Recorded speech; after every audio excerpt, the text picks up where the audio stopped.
Okay, so we're going to talk about the Ducati Streetfighter 848. Trellis frame, traction control, ABS brakes. We rented this yesterday from Racy Rentals. I'm going to put that up here. And if you see this, be sure to rent from Racy Rentals if you like, and give them the code RACYRentals3 to get a 10% discount. Make sure you talk to Dan. Anyway, on with my review. I have a love-hate relationship with Ducati. I love the looks of their bikes. I often hate the functionality of some of the small details. Of course, I like the engines. The engine sound is quite classic. I'll tell you what I don't like, the freaking stand, the side stand. I won't call it a kickstand, because if you're short, if you're 5'3", or thereabouts, it's nearly impossible to kick the stand down by yourself with your left leg, because the kickstand relies on a long leg to be able to kick it all the way down. So there's no little doohickey on it that makes kicking it down easier, like bikes with well-designed kickstands. So that is a huge downside for me. Bad enough riding a tall bike, which is fine. When I can't even kick the kickstand down, it becomes an issue. So, not a fan of that. It is a tall bike, I should add, 33.1 inch seat height, which may or may not be tall depending on the width of the seat. This has a pretty wide seat, thus it's got a tall seat height. If you're 5'3"-ish or thereabouts, it's going to be a tall bike for you. Riding position is Streetfighter, typical. It's pretty comfortable. Streetfighters are going to generally be more comfortable than a sport bike, so that's to be expected. But you get no wind protection, zero, at least in stock form.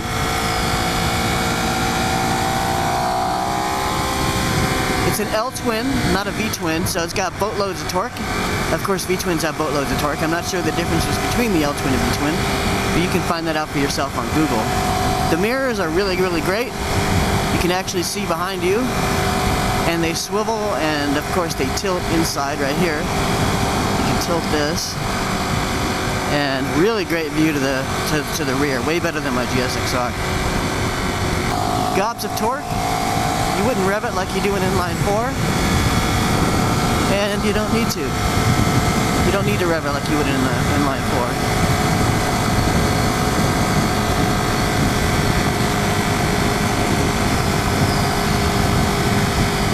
The front brake's probably adjustable, but I found it to be in a good position for me.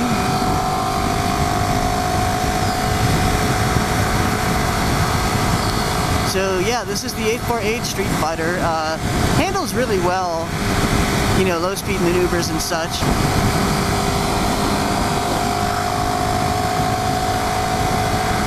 But I like it, but you know, I'm a sport bike fan, so it's going to take a lot to win me over to a Streetfighter or a naked bike.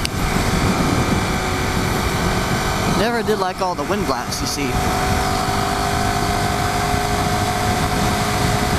But the riding position is way easier on your back than a sport bike, of course. Now, one thing is the pegs. The right peg, it puts your heel right next to the exhaust. There's like a dual stacked exhaust back there. And I don't find that comfortable because you can't put the balls of your feet on the pegs like you're really supposed to. So if you do, it creates sort of a pigeon-toed thing where you gotta swing out your heel to clear the muffler.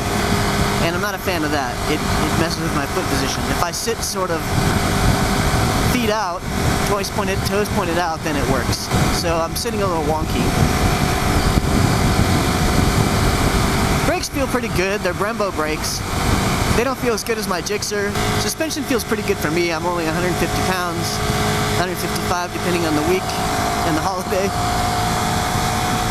So, seating position, lots of leg room for me, of course, because all bikes have leg room for me.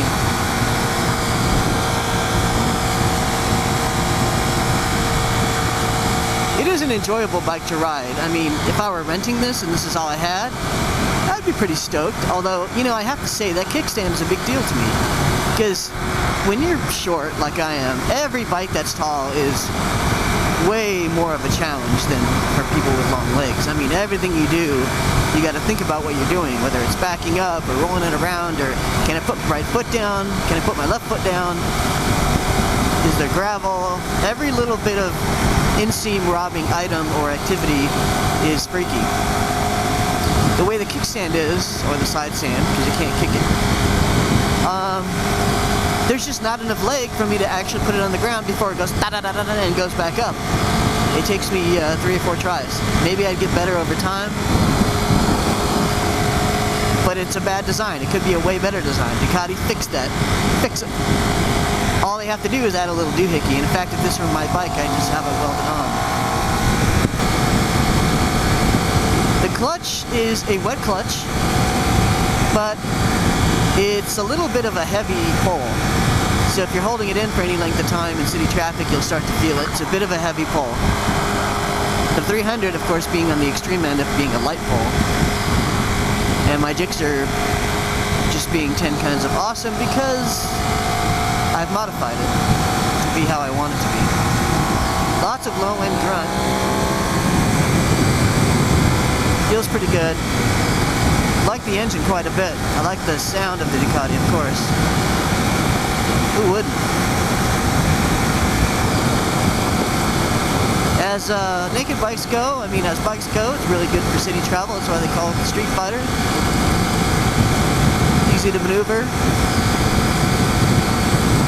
So traction control, you can dial in the traction control on this bike anywhere from 1 to 8. 1 being expert level, 8 being beginner, where there's the most intervention. And I haven't even touched that because I just took it stock. I'm not going to be testing traction control today, so I'm not worried about it. ABS brakes, always handy. Might help in gravel. Of course, there's no replacing technique. And most of us who learned on bikes that are my age, 44, learned without all the bells and whistles. The Ducati 848 here has a really nice switch for flashing your high beams. Perfectly positioned. Really like that. My Gixxer has that too, and I love it. What do I use it for at night? If I'm lane splitting, you want to do a little blip of your high beam, let people know you're there. It's really handy for that.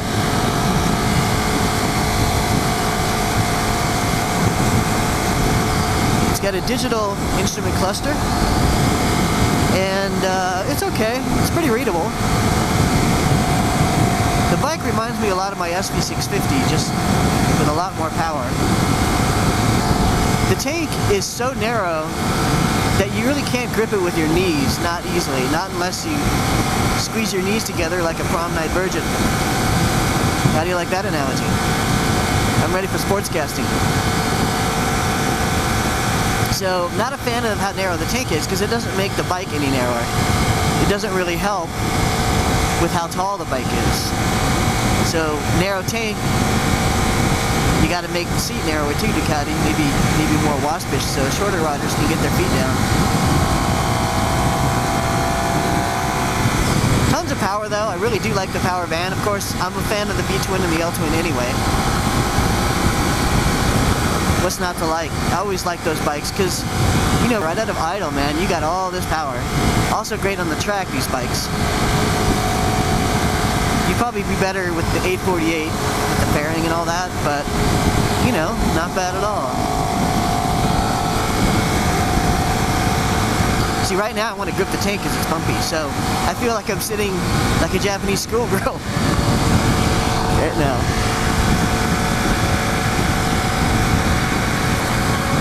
Especially with my little pigeon toe thing that I got to do to clear the exhaust.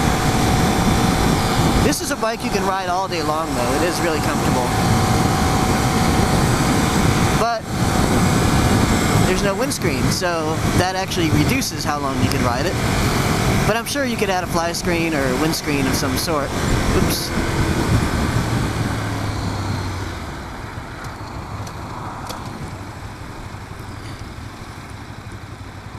I feel some ABS kicking in, I think.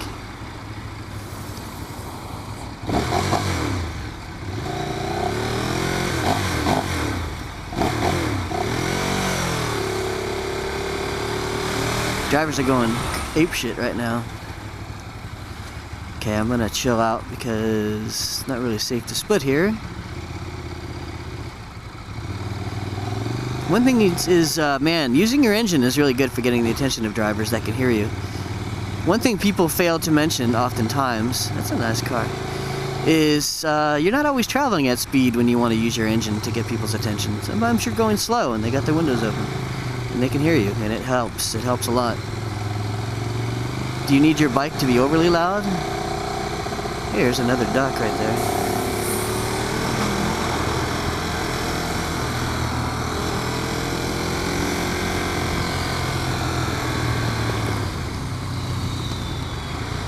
That looked like a monster. It's hard to tell. So this, ooh, that's a Streetfighter, isn't it?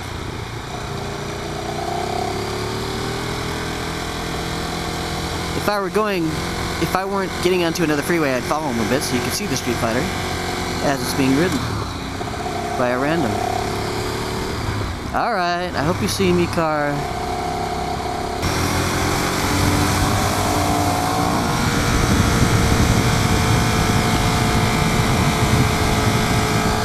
You gotta be careful when you're lane splitting in these lanes. First of all, you're not really supposed to.